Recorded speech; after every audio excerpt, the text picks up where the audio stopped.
Bill, let me start the interview with you. In 2006, you organized a climate march across the state of Vermont to highlight climate issues. What happened after that march that made you want to increase your activism? What was the trigger that took you from a writer's life, happy in your den with a typewriter, to the inception of the organization 350.org? How did you come up with the number 350? The number is entirely 350 was entirely Jim's work. I did what I often do. I called up Jim and said, what's the science here? And he and his team went to work. But I'll back up the story a little bit. You know, as you said, Marcia, I wrote the first book for a general audience about climate change, a book called The End of Nature back in 1989, a year after Jim's testimony in Congress. And I think for quite a while, I assumed that we should just write more books and have more seminars and papers. And I remember interviewing Jim in 1989, and I said, Jim, what should we be doing about this problem? He said, well, we need a lot more graduate students that work on it. And truthfully, I think both of us may have been naive about the idea that if we just won the argument and showed everybody what was happening, then the powers that be would do what they needed to do. Because why wouldn't they? I mean, if you warn someone that their house is on fire and point them in the direction of the fire extinguisher, you would think that that would be, you know, would be get you going. It took me way too long to figure out that we had long since won the argument. The science had become entirely clear and robust, and a consensus reached that we don't normally takes many decades to reach about scientific theories. People really had gone to work and done this. We were winning the argument. We were just losing the fight, because the fight, it turned out, was not about reason and data and evidence. The fight was about what fights are usually about, money and power. And the other side here had so much money and power that it didn't matter to them if they lost the argument. They could keep their business model going, the fossil fuel industry, just fine, as long as they didn't lose the fight. So as I began to intuit this, we began to sort of try and organize stuff that we had no idea what we were doing. The first thing that I organized, as you said, was this march across the state of Vermont in 2006. And I mean, literally, we had no idea what we were doing. We walked for 5 days up the western side of Vermont, and we slept in farmers' fields. I'm a Methodist Sunday school teacher, so we'd called the Methodist churches, and they had potluck suppers. By the time we got to Burlington, there were 1,000 people marching, which sounds like nothing to you all down there in the great metropolis, but in Vermont, that's actually as many people as you ever get together for anything, except maybe UVM hockey game or something. And so we're feeling very pleased with ourselves until we read the paper the next morning, and there was a story that said that 1,000 people in 2006 in Burlington, Vermont, was probably the biggest demonstration that had yet taken place in the US about climate change. And so when we saw that, we were like, well, no wonder we're losing. We've got all the superstructure we'd need for a movement. We've got the great scientists led by Jim. We've got Al Gore. We've got lots of policy people. We more or less know what to do. The only part of the movement we've forgotten is the movement part. You know, there's not enough, no bodies, nobody out there to scare people.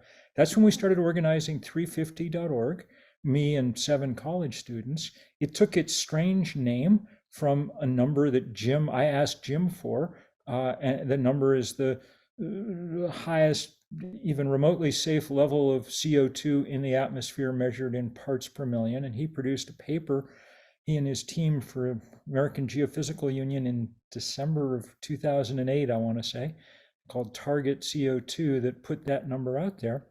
And it was largely on the basis of that we built, the kind of understanding around 350.org. And that became the first big global climate movement. We've organized about 20,000 demonstrations in every country except North Korea.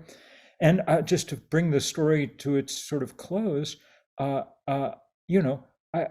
than once I forced poor Jim to go off to jail with us, and every time felt guilty. It's supremely stupid that we have to send scientists to jail in order to get people to pay any attention to what's going on.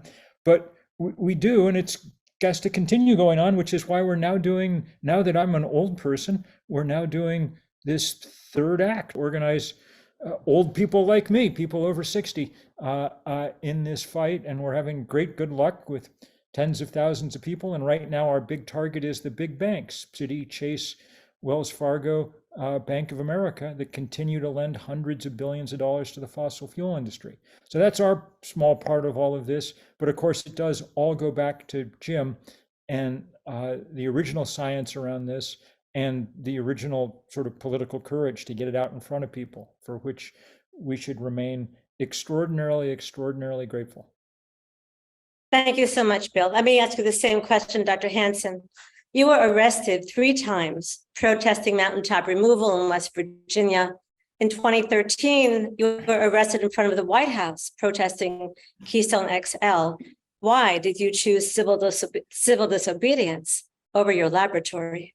I got dragged into it, after, and it was a choice that gradually grew over time. After my testimony in the 1980s, and the hoopla that resulted from that, I decided I didn't like that. I thought my role and what I could do usefully is the science. And I resolved to go back to that, because I'm not a good communicator, and I don't enjoy it.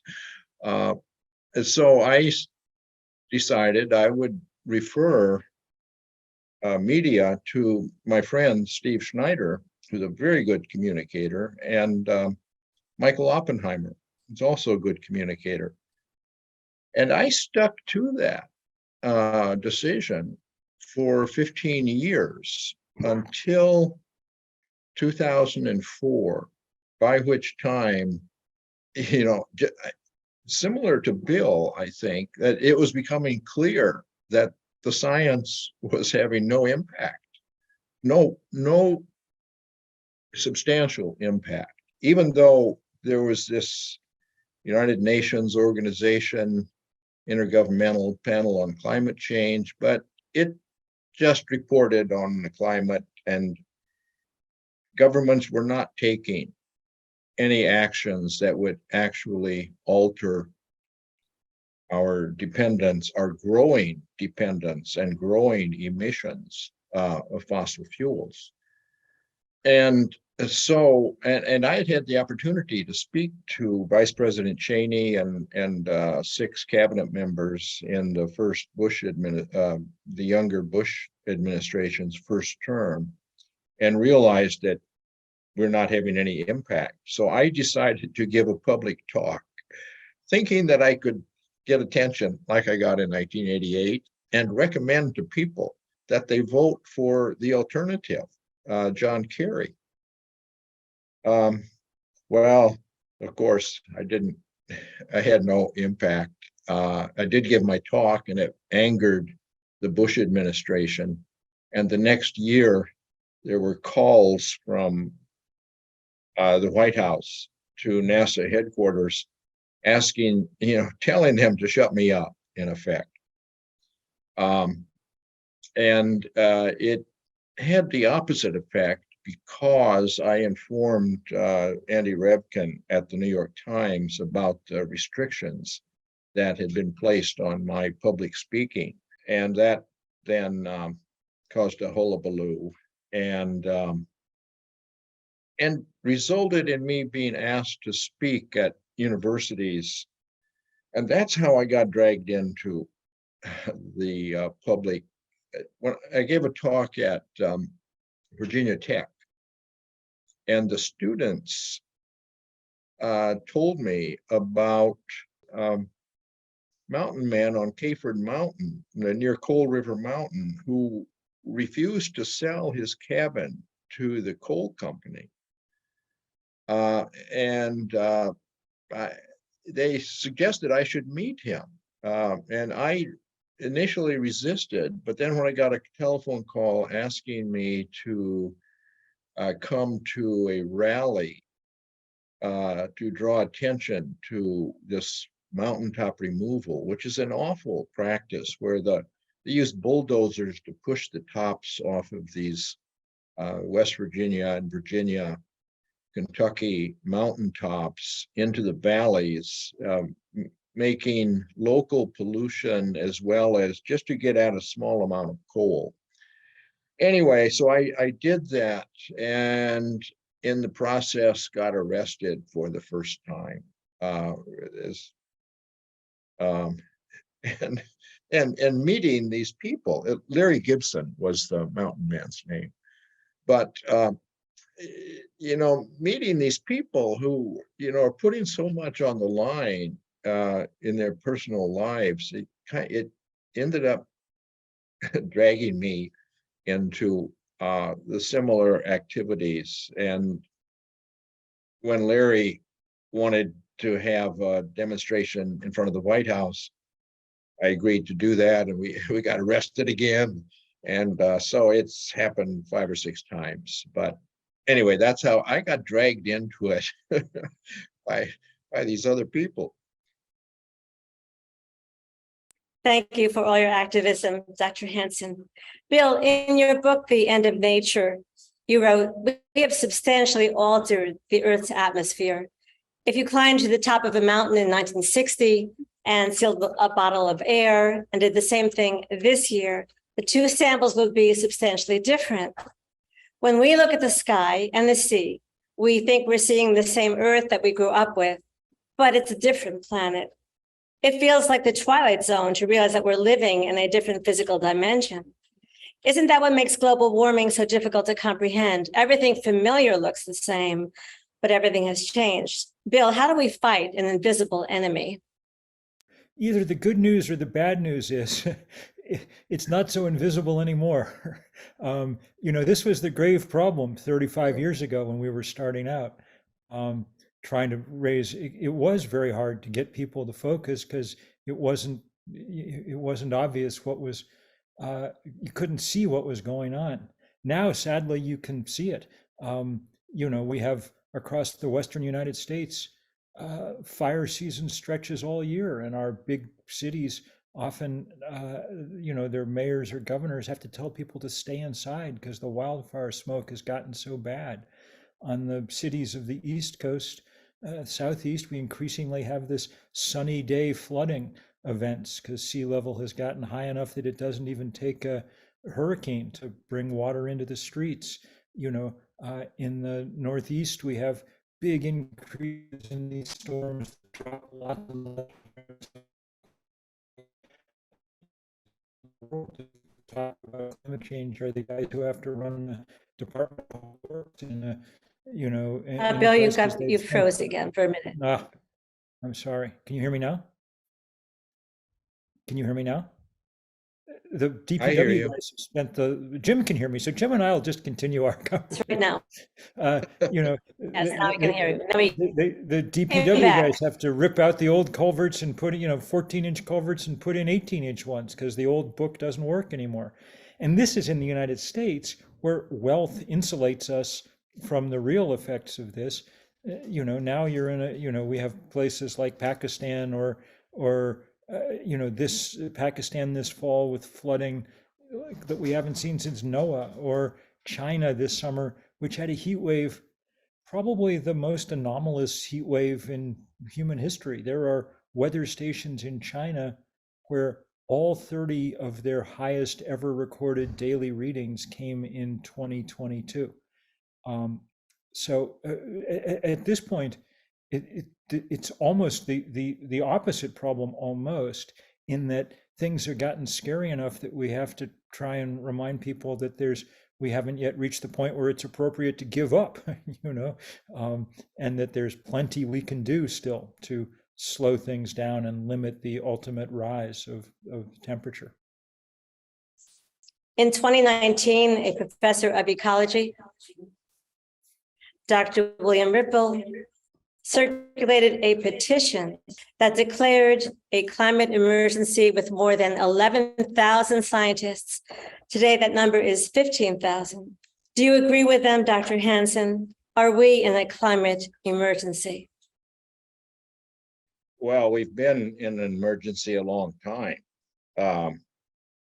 The human-made climate forcing, the drive for climate change is more than 10 times greater than any that has occurred in the Earth's history. And the difficulty is the delayed response. That's what's hard to communicate to the public. They don't see that much happening. As Bill said, we're finally seeing things happen. So the emergency has become more apparent. What is not happening is the actions that are needed to deal with the emergency. The fundamental fact is that as long as fossil fuels are allowed to use the atmosphere as a free dumping ground, and in fact, they're subsidized, fossil fuels are subsidized around the world, we're not going to solve the problem. We can build windmills and solar panels and things, that's not going to stop global use of fossil fuels.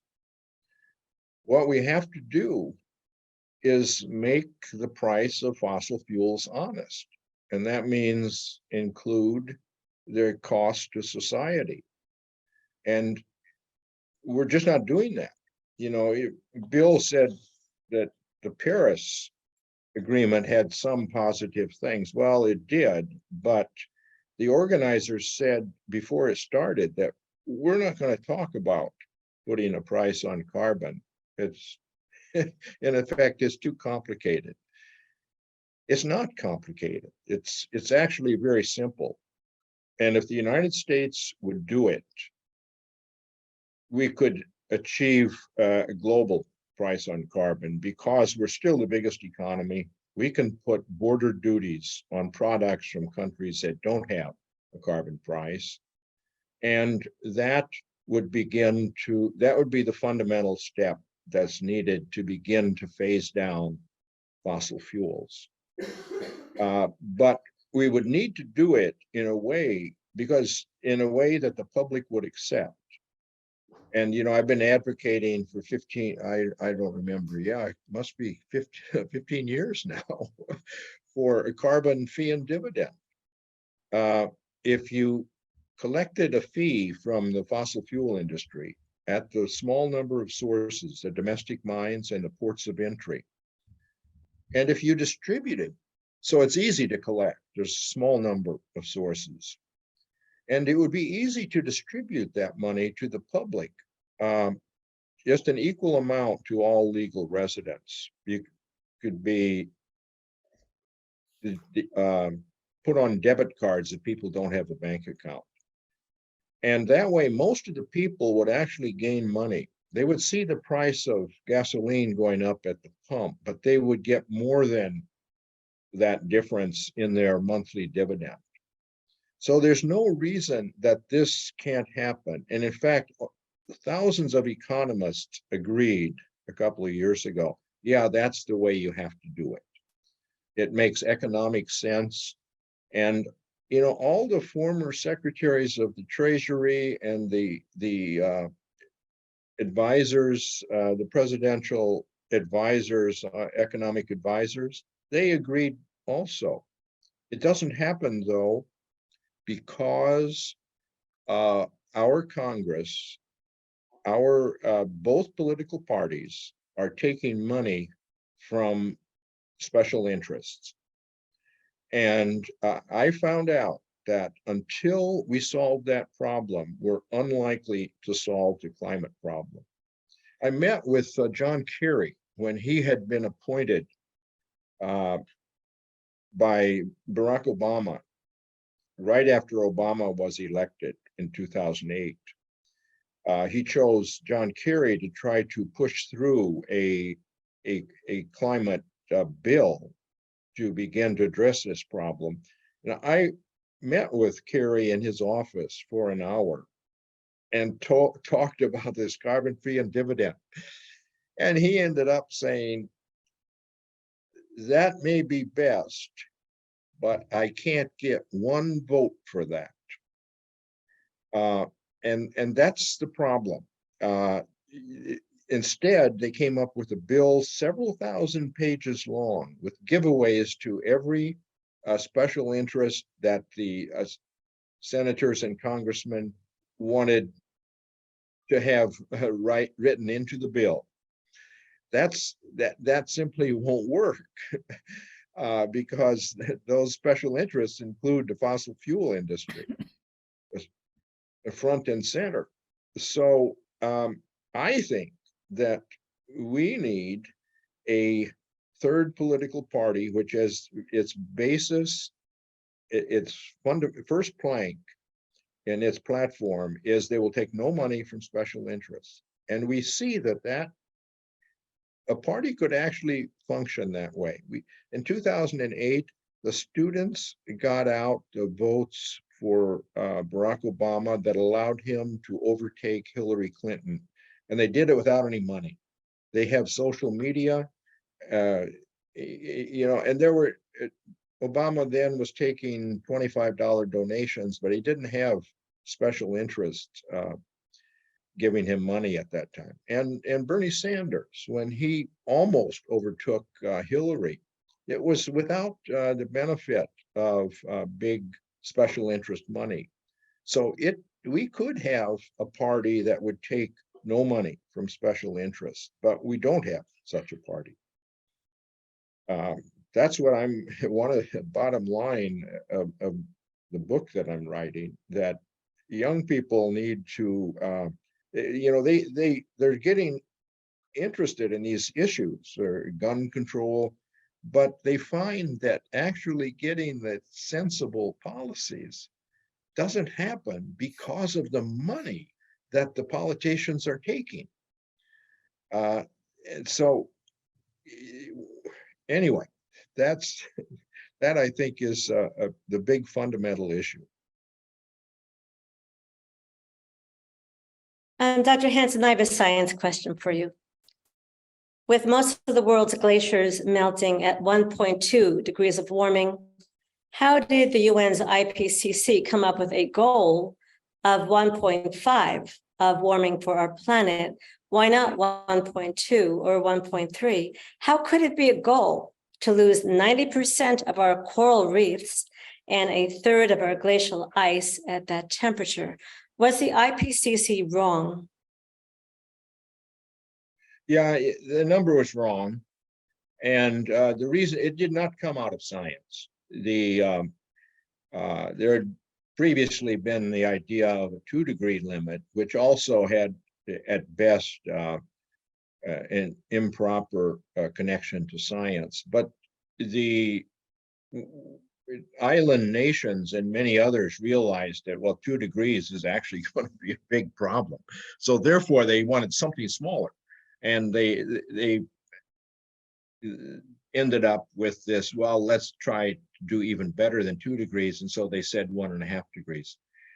Well, it turns out, and I have a paper that is being reviewed now, that in fact, we're going to have to go back to a cooler climate.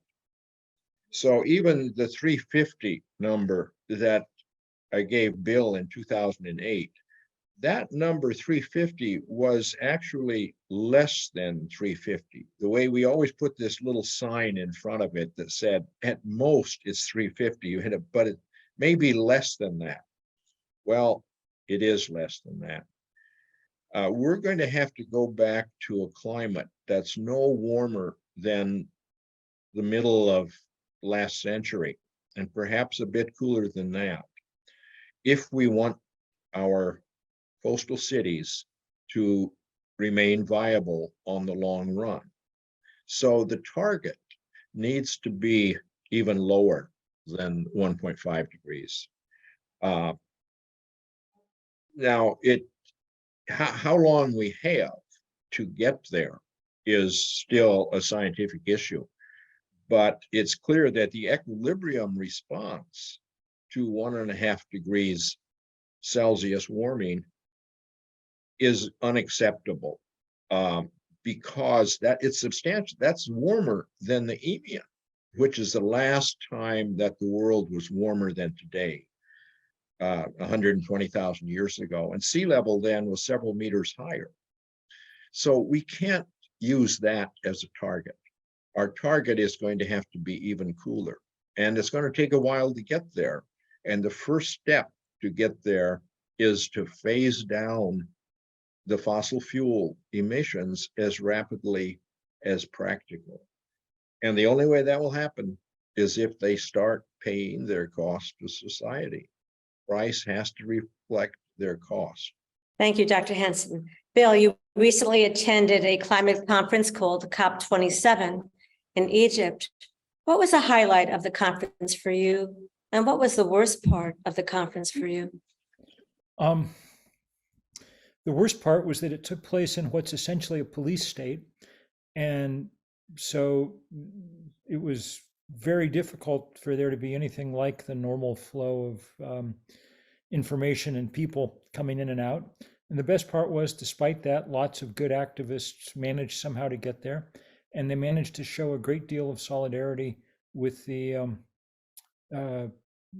activists imprisoned in Egyptian jails.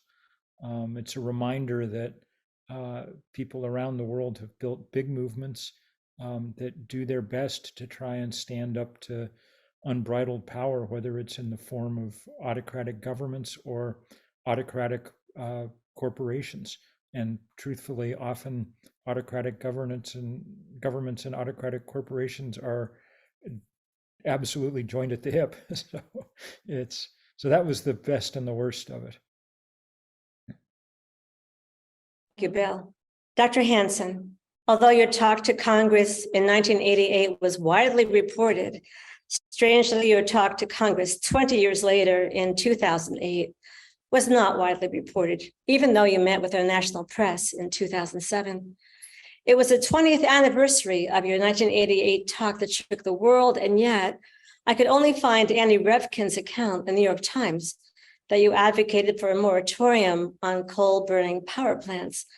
But the New York Times left out what I felt was the most important part of your speech. No American newspaper actually reported what I thought was the highlight of your speech. I did, however, find the text in a British newspaper called The Guardian. You called for, quote, the chief executives of large fossil fuel companies to be put on trial for high crimes against humanity and nature.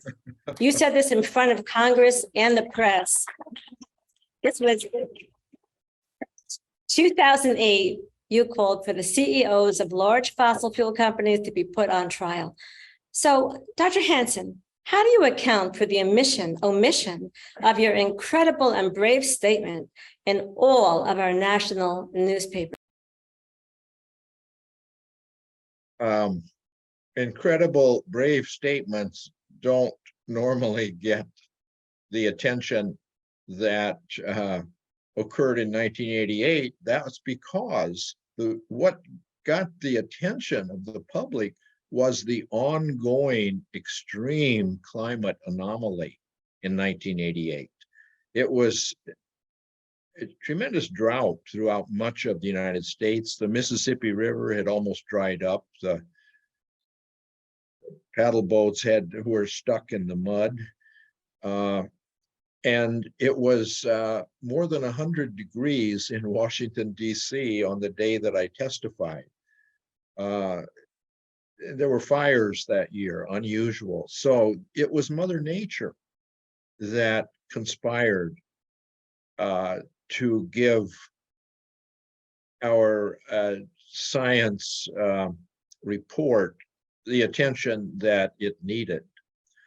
That was a very unusual situation, and just was a coincidence that I had ready a paper that was going to be published that year in the Journal of Geophysical Research, so I could give testimony that got attention.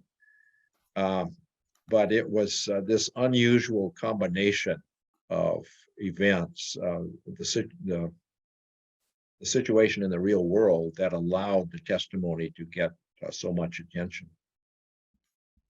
Thank you, Doctor.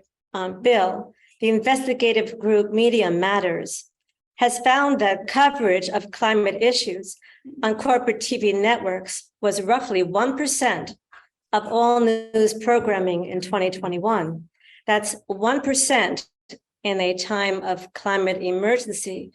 Do you infer from this that our democracy is in danger because this reporting is minimized?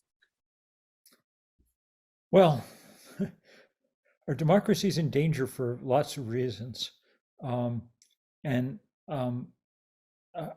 will say that in the elite media, the New York Times, the Washington Post, even to some degree the TV networks, the coverage of climate change is so much better than it was 10, 20, 30 years ago that it's almost unbelievable. There are now hundreds of reporters who cover this as their daily beat. But TV is the sort of prime example. It's hard for journalism, even if it wants to cover a story this big and this sort of slow moving. It moves just a little too slow to kind of hit the filters of how most journalists and editors kind of see the world.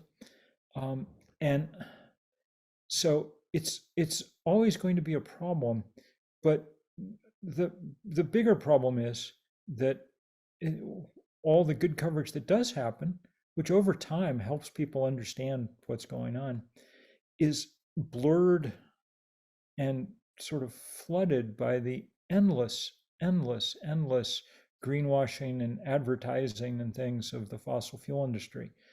Bob Brule had a report yesterday, I think, that said, never mind the fossil fuel industries, their companies, just their trade associations have spent $3.4 billion on advertising and communication in the last 10 years.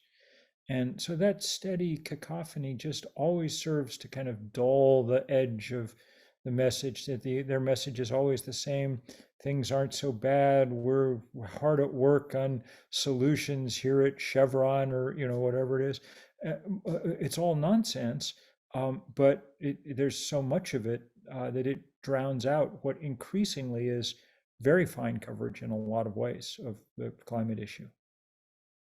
Dr. Hansen, in 2013, in an editorial, Game Over for the Planet, you said civilization would be at risk if the tar sands of Canada were developed. What do you mean by that? Yeah, I was referring to the fact that the conventional fossil fuels were becoming depleted in many places. And that was actually our opportunity to move toward alternative clean energy sources. But instead, the fossil fuel industry wanted to move into unconventional fossil fuels. And tar sands is one example, but fracking to get oil and to get gas is even a bigger source globally. It's a path that we should not have gone down. And I have this good example of where the fossil fuel industry actually understood this situation. In 1982, Taro Takahashi at the Lamont Geophysical Observatory and I organized a symposium at Lamont, and it was sponsored by Exxon Research and Engineering, and we had as the dinner speaker E.E. David Jr., who was the president of Exxon Research and Engineering. And he had a PhD from MIT in engineering, and he correctly summarized the situation. He said, "This is a very interesting scientific problem. It's characterized that you're dealing with in climate change because it's characterized by a delayed response and amplifying feedbacks." And he said, if you look at the theory of feedback systems, and he was electrical engineering, you see that such a system will break down unless you have anticipation. So he correctly understood the basic feature of climate change. It's a very long-term, slow-changing situation, but it's got this delayed response and amplifying feedbacks. So you can set up consequences that will be felt by our children and grandchildren and future generations, which we're only beginning to see the early part of that. So he understood that. So the anticipation that was needed was, oh, we have to develop an energy sources that do not produce these greenhouse gases. Well, instead, what they did was begin to invest in fracking, and it took a long time for it to be worked out, but they succeeded. They could have taken a different path, and that is even more carbon intensive than conventional oil and gas. So they went into this, in that sense, with eyes wide open. When E.E. David was the science advisor to President Nixon, he was a powerful guy. But when he went back to Washington after this 1992 conference, he became a climate denier. There was no way for him to reconcile his understanding of this, except to decide, oh, there's something wrong with the climate science. Now I've forgotten what your question was. I kind of wandered away. It was about the tar sands, but Oh yeah. So anyway, the tar sands, we should not go into these unconventional fossil fuels. It's just making a situation now for young people. They're going to have to take out that excess CO2 in the atmosphere. They're going to have to figure out a way, because it will not come out on its own very rapidly. So yeah, it was a big mistake to go down that path of unconventional fossil fuels. Dr. Hansen, you were silenced many times in your career. There were several investigations that found that your press releases were tampered with. Is this situation still going on today? You've called the Office of Management and Budget offices of propaganda because political appointees had the offices of public information at science agencies. What can Congress do to protect scientists from interference now? Yeah, it was not the Office of Management and Budget. It was what I referred to was the press information offices of the major science organizations, NASA, NOAA, they all have these public information offices. Those public information offices are offices of propaganda. And I thought that when I revealed that that the next, when the Democrats were elected, that they would change this. They didn't. So these offices of public information are headed by political appointees. when the executive changes from Republican to Democrat or vice versa, the heads of those offices are normally changed. It's a political appointment. And that has not changed. And also when government scientists testify to Congress, their testimony is reviewed by the Office of Management and Budget. Makes no sense. Science doesn't depend on the budget. But those practices continue under both political parties. It's another reason why I say we need a third political party. Just to say, we're having a very good time. We're a year old now, and tens of thousands of people have signed up. People believe that people become more conservative as they age, but we're finding that there are lots of people who are worried about threats to both our climate and our political climate, to our planet and our democracy. And they've done extraordinary people become more conservative as they age, but we're finding that there are lots of people who are worried about threats to both our climate and our political climate, to our planet and our democracy.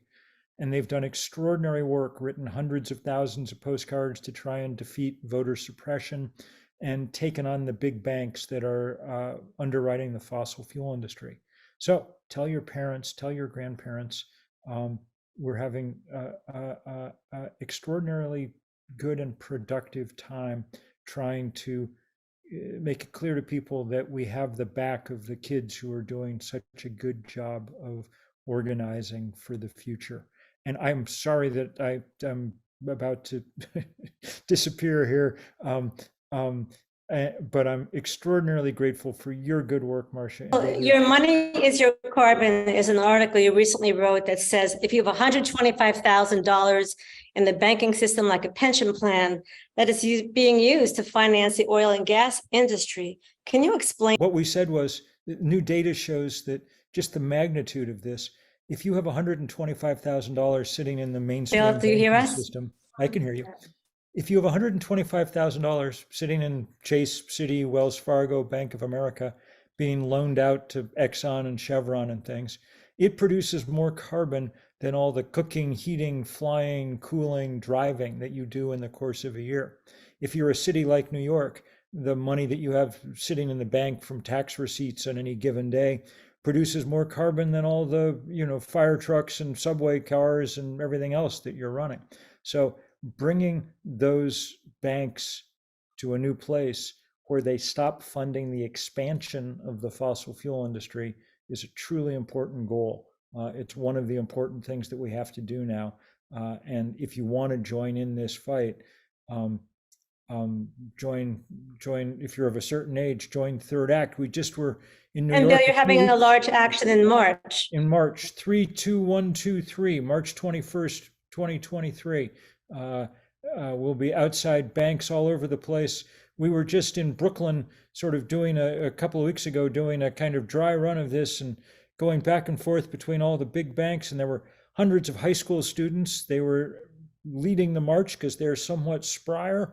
But at the back, there were a big group of us from Third Act with a banner that said "Fossils Against Fossil Fuels."